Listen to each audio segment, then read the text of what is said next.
Do you see it in your town or the towns you pass through? The demise of the main street, life gone from the place, small independent retailers going to the wall, buildings left empty, shutters staying down. So what's going on, and can anything be done to change it? That's what Primetime's Conor McMorrow has been trying to find out.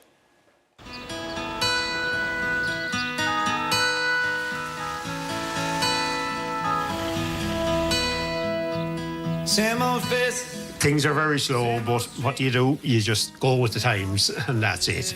I'm a little bakery here, one-man operation with Susan and Mary give me a hand. I do up to 80 hours a week. Richard Phelan, the fourth generation of bakers in his family, delivers to shops in towns across Laois, Kildare and Offaly. As I deliver around the shops, the main streets of every town, they're all dying. There's a lot of vacant premises. Unfortunately, a lot of the shops are closing as the older people give up the shops. Their children aren't interested in just an existence that they have rather than making a living. Preparing to make apple tarts, Susan Going continues a century-old baking tradition at Phelan's Bakery in Portlaoise, but she is worried about the future of Main Street. It's really changing for the worst. There's nothing going to be left on it. You know, everyone's closing down. They just can't keep going. Businesses on Main Street in Portlaoise, like towns across Ireland, are under serious pressure. So you have the few chemists, you have the nail bars, you have the phone shops, but that's all there is left. You can only go from day to day because you don't know what's going to happen. Standing around, it's the same old story, same old town.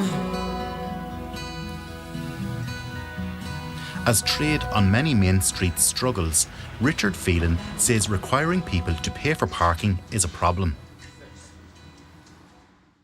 People get caught going into a shop. They're going in for 5 minutes, 10 minutes. They come out, see somebody having a chat for a few minutes.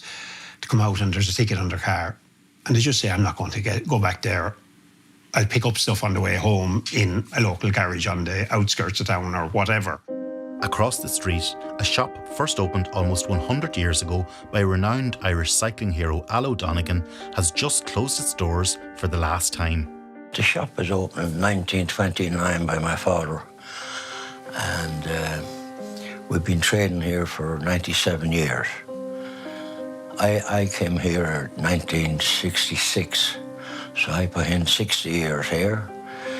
I enjoyed every day I was here. We'd done a very good business, and I had one son here with me.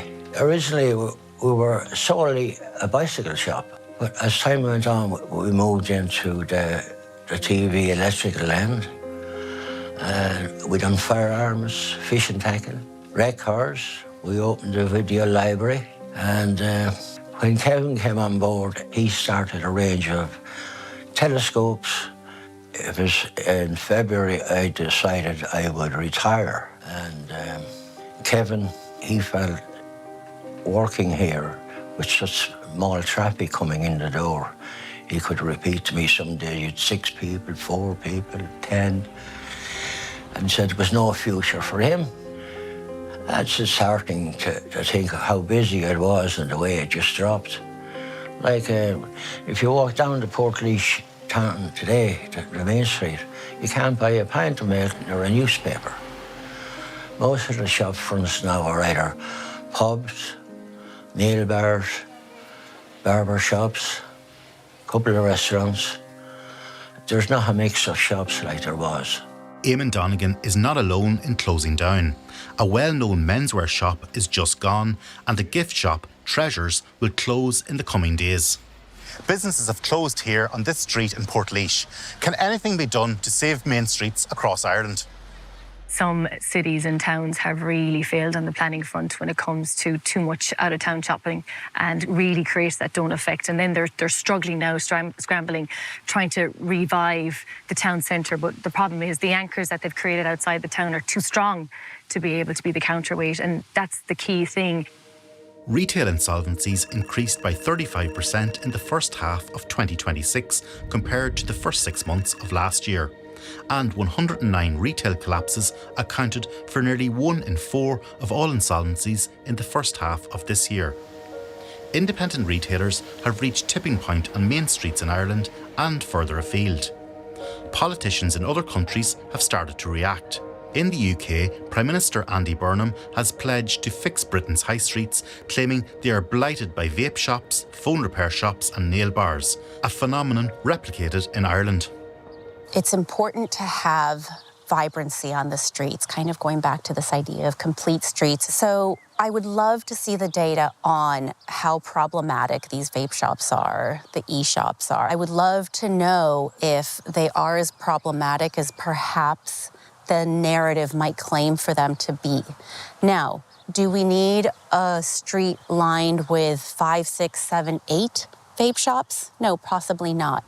But can we have complete streets again that allow for a little bit of all kinds of uses, that tailor to all kinds of people?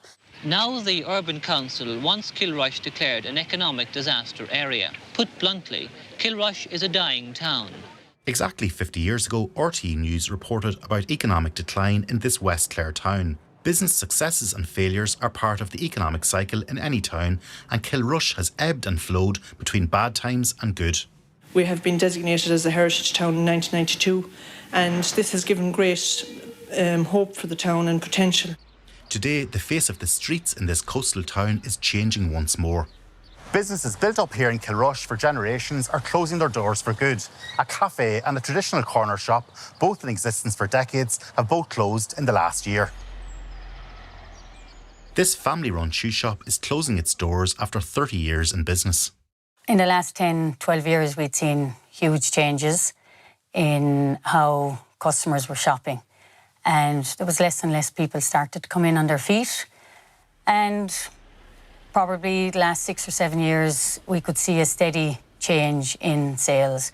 So it's taken a long time for us to come to this decision, but it wasn't one we made lightly.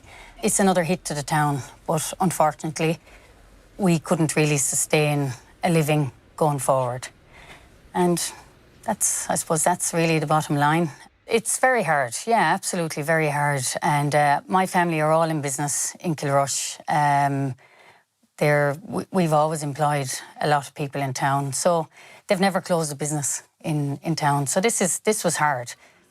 The couple's sister store in Limerick, run by Dion for 20 years, is also closing down.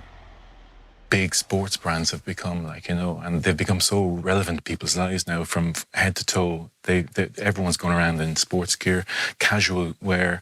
It's affected the men's business, the women's business, clothing business, and the footwear business in a big way. It's hard to compete with that. Parking charges are a major bugbear for a retail industry that has seen so many businesses close. Unfortunately, we're seeing a lot of restrictions on access and change of traffic management plans and reducing of parking. You never underestimate how lazy a customer is. The minute you put a barrier on them, they'll either divert to the shopping centre or they'll divert online. Some US cities offer financial assistance, tax breaks and supports to preserve long-standing family-owned businesses. Could this work here in Ireland?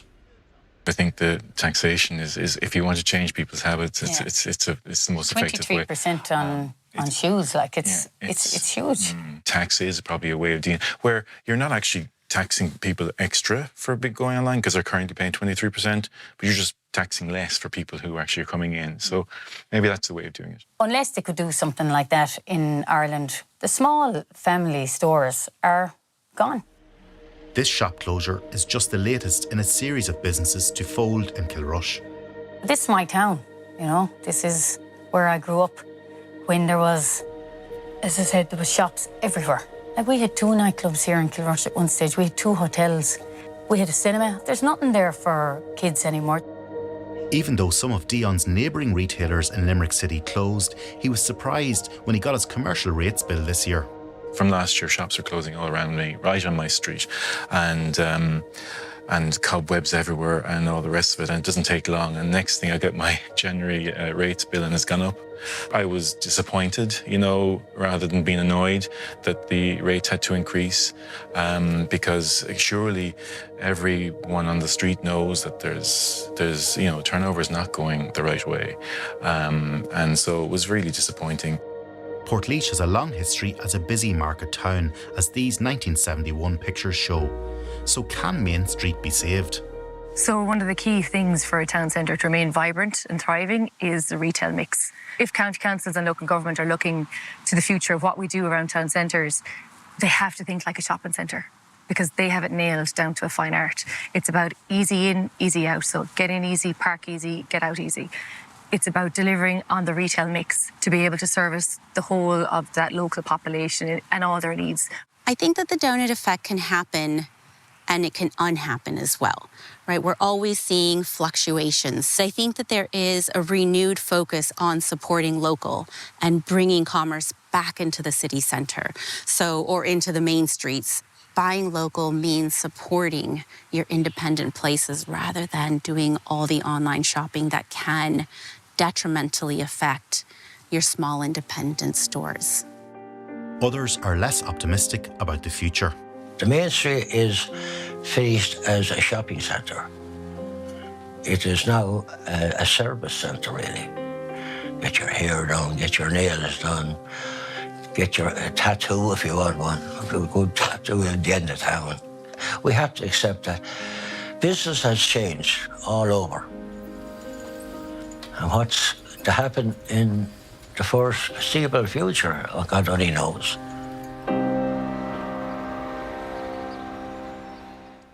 Eamon Donegan in Portlaoise, ending Conor McMorrow's report. With us now in studio, TDs Martin Kenny of Sinn Féin and Seamus McGrath of Fianna Fáil. Good evening to you both. Seamus McGrath, I might start with you first. Around 4 years ago, the government launched a town centre first policy to tackle the very issues we've seen in Conor's report. Has that policy failed? That policy has been quite successful. It has to be reminded that while there are a significant number of businesses failing, there are also new businesses being established on a daily basis across the country. The town centre's first approach, about 4 years old, it established town regeneration officers, for example. It really addressed issues around dereliction and vacancy in town centres, and we're seeing significant improvements in that. What's it done in Portlaoise and Kilrush? The government has also introduced the vacant property refurbishment grant, for example, where €70,000 available to bring a derelict property back into use. We now have the above the shop grant available. Do you honestly think as a government you're on top 95,000. of things, given what we've just seen there in two towns?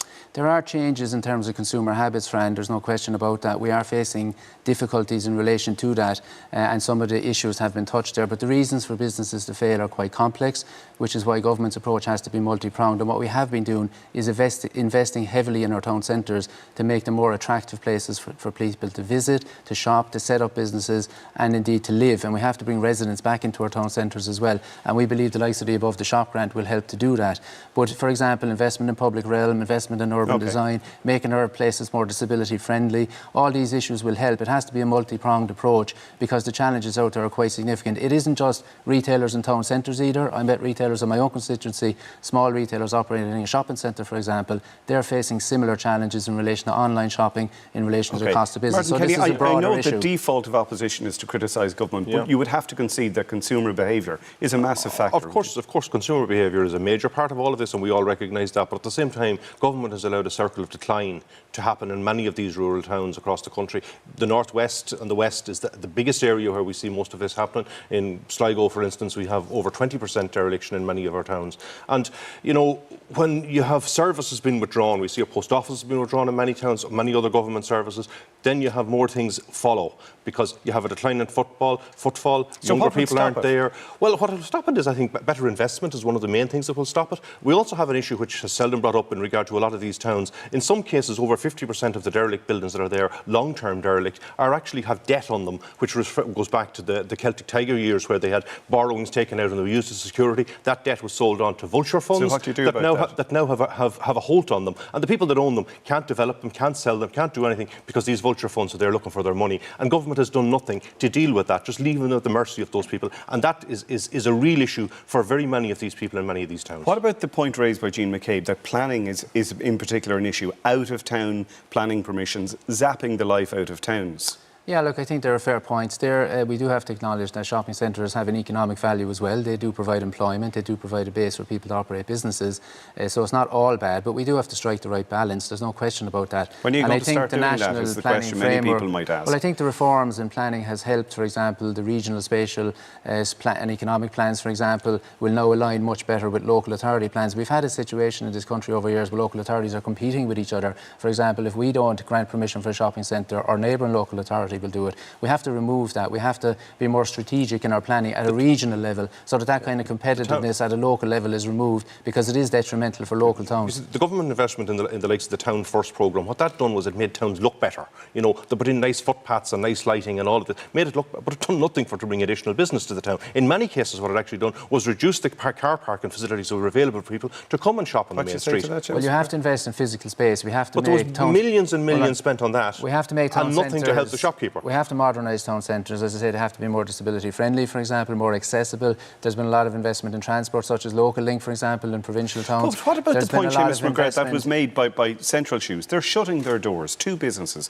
shutting down, saying perhaps consider a lower VAT rate on over-the-counter sales as opposed to online. That's something could be done very easily and very quickly, is it not? Yeah, look, as you appreciate, that would be a budgetary decision, and I'm not able to confirm if something like that can happen at this stage. There's 7 weeks to the budget. All matters are under consideration. The government does recognise the very challenging environment for retail operators. No question about that. But a lot of good work is being done. There is a small business unit set up with the Department of Enterprise, for example, to look at how we can reduce red tape, reduce regulatory and bureaucratic burdens on businesses. Also, there's the National Enterprise Hub, and under the one roof support for small businesses. Despite all of that, retail insolvencies up 35% in the first 6 months of this year. Look, there are major challenges there. As I say, consumer habits have changed, and it isn't just high street that's going to suffer. It is small and medium retailers across the board, and that is why local authorities, local enterprise offices have to be more innovative in dealing with them. I know commercial rates came up in the package there. That is a significant cost on businesses. Some local authorities are quite inventive in relation to that. They issue rebate schemes for smaller businesses, for example. So we have to ensure that we can support our businesses. I personally would like to see a retail officer established in our local authorities so that they can get out there and give practical support to our retailers. We do recognise this as an issue. Obviously, nobody wants to see those level of insolvencies across the country. So we have to continually reform our approach to this and invest in our town centres. Really, what we have here is a laissez-faire approach. You know, it caused the famine in Ireland 150 years ago, and now we have the same situation here. Neoliberal economics. All the government do is invest at the top. It's, you know, tax breaks for big developers in our main cities and nothing for the ordinary people on the ground. And that's what's really causing the problem here. It's the hands-off approach of government. Government need to be an active player in this. They need to ensure that they support small business, that they support people in these small towns. And to do that, they need to ensure that they give them the level of breaks that they need and also the support that they need. We can't continue on the route that we've gone down for the last number of years, where we see more and more the number of pubs that have closed across rural Ireland is a prime example of that. I think we do have to acknowledge what has been done as well. Over 400 million has been given directly to businesses through the Power Up grants, for example, the increased cost of businesses grants. Many businesses are trading today because of that government support during the difficult recent years from COVID onwards, and that has to be acknowledged. We've also, as I said, invested over 800 million through the Rural Regeneration Fund, the Urban Regeneration Fund. Concede on any level that several regional towns in several counties have a big problem? Of course we do. And he says you're not on top of it. Of course we do. Which is why at a national level those reforms are taking place in terms of the small business unit, in terms of small and medium enterprise test, for example, that any measures brought in by government, we have to test it to ensure that it doesn't add additional burdens to our smaller businesses. And as I say, we are going to resource local authorities and the local enterprise offices greater so that they can get out there and give practical supports to businesses. So, for example, businesses who want to move online as well as their physical space, they might want to offer something online. There are grants available for that. Businesses who want to reduce their energy costs, for example, there are grants available for that. So we are trying to provide practical supports to businesses as well, Martin, acknowledging the challenges. You can criticise government all day long, but local authorities have a huge role to play here. Yeah. Local authorities have a huge role to play here, and planning permission is one of the biggest roles that local authorities have a part to play in, and particularly, you know, the developments on the out of town and the shopping centres which we see on the outskirts of every town, which has drawn all of the footfall away from the main streets, is a huge problem in that. Now, maybe we don't have as much of that going on now as we had in the past. And certainly, you know, I come from a part of the country where we had the tax breaks and the Section 23s and all of that, which brought a whole lot of people into a situation where they went and invested in all of this, and very many of them were burnt by it because they were left with huge debt. And, you know, there's huge problems that need to be tackled in regard. We're only at the tip of the iceberg here. All right, Martin Kenny, Seamus McGrath, thank you both for joining us.